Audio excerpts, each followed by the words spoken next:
Tender આવ્યું હતું, કયા પ્રકારનું ટેન્ડર હતું અને શા માટે પાછું કામ મોકલવું હતું? સામાન્ય રીતે મહાનગરપાલિકા દ્વારા જૂન મહિનાથી ઓક્ટોબર મહિના સુધી મિશન મિલિયન 4 અભિયાન ચલાવવામાં આવે છે. 7 ઝોનની અંદર આપણે વાત કરીએ કે વિવિધ વન હોય, સોસાયટીની અંદર હોય, આ જે કામ છે 40 લાખ વૃક્ષો વાવવાનું વિવિધ એજન્સીને સોંપવામાં આવ્યું હતું. તેની સાથે સાથે તેને 2 વર્ષ માટે એનું વોટરિંગ હોય, તેને જીવતા રાખવાના, તેને મેન્ટેન કરવાના અને તેનો ગ્રોથ થાય એ માટેની શરત સાથે ટેન્ડર બહાર પાડવામાં આવ્યું હતું. અને વિવિધ કંપનીઓ, વિવિધ આપણે વાત કરીએ કે સંસ્થા અને ભાગ લીધો હતો, એમના દ્વારા વૃક્ષો વાવવામાં આવ્યા. આજની સ્ટેન્ડિંગ કમિટીની અંદર એની ચર્ચા કરવામાં આવી. એનો મંથલી રિપોર્ટ માંગવામાં પણ આવ્યો છે કે ભાઈ દર મહિને 2 મહિને એનો પ્રોગ્રેસ ઝાડનો કેટલો થયો છે, એની હાઇટમાં કેટલો વધારો છે, હયાત ઝાડોની પણ સંખ્યા કેટલી રહે છે, એનો રિપોર્ટ. પરંતુ મહાનગરપાલિકા દ્વારા એક ટેન્ડર ગાર્ડન વિભાગ દ્વારા જે પાડવામાં આવ્યું હતું કે વૃક્ષોના આપણે મેન્ટેનન્સ માટેનું કે એની માવજત કરવા માટેનું, પરંતુ ઓલરેડી આપણે વાત કરીએ કે જે મિશન મિલિયન 4 છે એની અંદર આ ટેન્ડરની અંદર જે એજન્સીઓ હોય તેને જ આપણે વાત કરીએ કે મેન્ટેન કરવાનું હોય છે.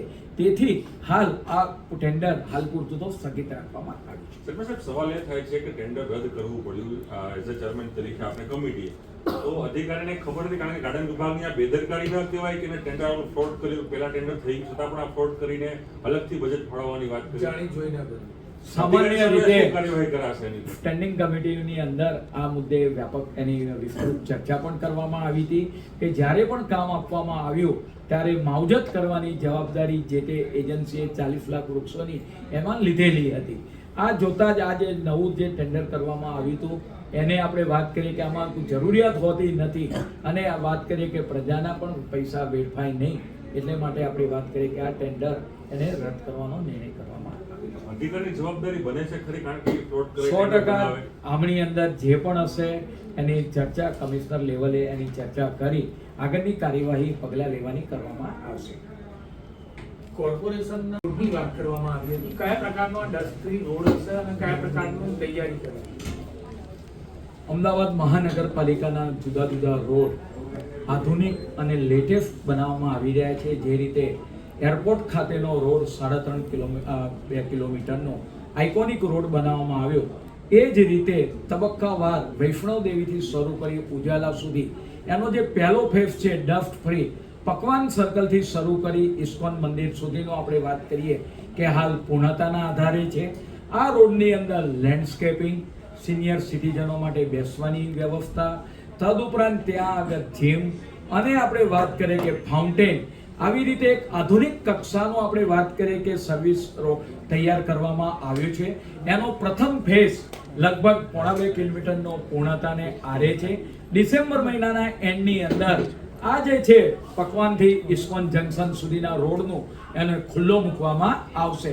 ખાસ કરીને ભારત સરકારના ગૃહ અને સહકાર મંત્રી અને રાજ્યના માનનીય મુખ્યમંત્રી શ્રી ભૂપેન્દ્રભાઈ પટેલ સાહેબ જે એસજી હાઈવેને અને શહેરને વિવિધ રોડો એક આઇકોનિક રોડ બને, આદર્શ રોડ બને એ માટે સતત તેમનું માર્ગદર્શન મળી રહ્યું છે.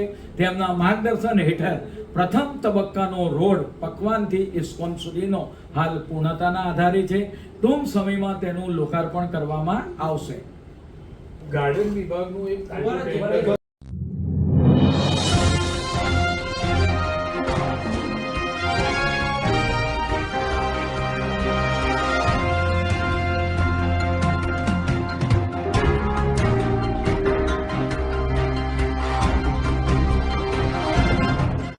ટેન્ડર આવ્યું હતું, કયા પ્રકારનું ટેન્ડર હતું અને શા માટે પાછું કામ મોકલવું હતું?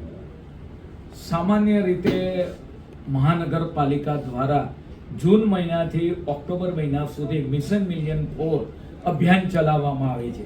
7 ઝોનની અંદર આપણે વાત કરીએ કે વિવિધ વન હોય, સોસાયટીની અંદર હોય, આ જે કામ છે 40 લાખ વૃક્ષો વાવવાનું વિવિધ એજન્સીને સોંપવામાં આવ્યું હતું. તેની સાથે સાથે તેને 2 વર્ષ માટે એનું વોટરિંગ હોય, તેને જીવતા રાખવાના, તેને મેન્ટેન કરવાના અને તેનો ગ્રોથ થાય એ માટેની શરત સાથે ટેન્ડર બહાર પાડવામાં આવ્યું હતું અને વિવિધ કંપનીઓ વિવિધ આપણે વાત કરીએ કે સંસ્થા અને ભાગ લીધો હતો. એમના દ્વારા વૃક્ષો વાવવામાં આવ્યા. આજની સ્ટેન્ડિંગ કમિટીની અંદર એની ચર્ચા કરવામાં આવી.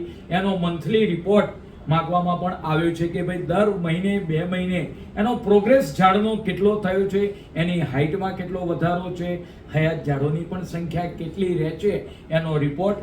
પરંતુ મહાનગરપાલિકા દ્વારા એક ટેન્ડર ગાર્ડન વિભાગ દ્વારા જે પાડવામાં આવ્યું હતું કે વૃક્ષોના આપણે મેન્ટેનન્સ માટેનું કે એની માવજત કરવા માટેનું, પરંતુ ઓલરેડી આપણે વાત કરીએ કે જે મિશન મિલિયન 4 છે એની અંદર આ ટેન્ડરની અંદર જે એજન્સીઓ હોય તેને જ આપણે વાત કરીએ કે મેન્ટેન કરવાનું હોય છે. તેથી હાલ આ ટેન્ડર હાલ પૂરતું તો સ્થગિત રાખવામાં આવ્યું છે. શર્મા સાહેબ, સવાલ એ થાય છે કે ટેન્ડર રદ કરવું પડ્યું એઝ અ ચેરમેન તરીકે આપણે કમિટીએ, તો અધિકારીને ખબર નથી, કારણ કે ગાર્ડન વિભાગની આ બેદરકારી ન કહેવાય કે ટેન્ડર ફ્રોડ કર્યું, પહેલા ટેન્ડર થઈ ગયું છતાં પણ આ ફ્રોડ કરીને અલગથી બજેટ ફાળવવાની વાત કરી. જાણી જોઈને કર્યું. સામાન્ય રીતે કાર્યવાહી કરાશે એની પર? સ્ટેન્ડિંગ કમિટીની અંદર આ મુદ્દે વ્યાપક એની વિસ્તૃત ચર્ચા પણ કરવામાં આવી હતી કે જ્યારે પણ કામ આપવામાં આવ્યું ત્યારે માવજત કરવાની જવાબદારી જે તે એજન્સીએ 40 લાખ વૃક્ષોની એમાં લીધેલી હતી. આ જોતા જ આ જે નવું જે ટેન્ડર કરવામાં આવ્યું હતું એને આપણે વાત કરીએ કે આમાં જરૂરિયાત હોતી નથી અને આ વાત કરીએ કે પ્રજાના પણ પૈસા વેડફાય નહીં, એટલે માટે આપણે વાત કરીએ કે આ ટેન્ડર એને રદ કરવાનો નિર્ણય કરવામાં આવ્યો. અધિકારીની જવાબદારી બને છે ખરી, કારણ કે ફ્રોડ કરે 100% આમની અંદર જે પણ હશે એની ચર્ચા કમિશનર લેવલે એની ચર્ચા કરી આગળની કાર્યવાહી પગલાં લેવાની કરવામાં આવશે. કોર્પોરેશનના રોડની વાત કરવામાં આવી હતી. કયા પ્રકારનો ડસ્ટ ફ્રી રોડ હશે અને કયા પ્રકારની તૈયારી કરવાની? અમદાવાદ મહાનગરપાલિકાના જુદા જુદા રોડ આધુનિક અને લેટેસ્ટ બનાવવામાં આવી રહ્યા છે. જે રીતે એરપોર્ટ ખાતેનો રોડ 3.5 કિલોમીટરનો આઇકોનિક રોડ બનાવવામાં આવ્યો, એ જ રીતે તબક્કાવાર વૈષ્ણવદેવીથી શરૂ કરી ઉજાલા સુધી એનો જે પહેલો ફેઝ છે ડસ્ટ ફ્રી પકવાન સર્કલથી શરૂ કરી ઇસ્કોન મંદિર સુધીનો આપણે વાત કરીએ કે હાલ પૂર્ણતાના આધારે છે.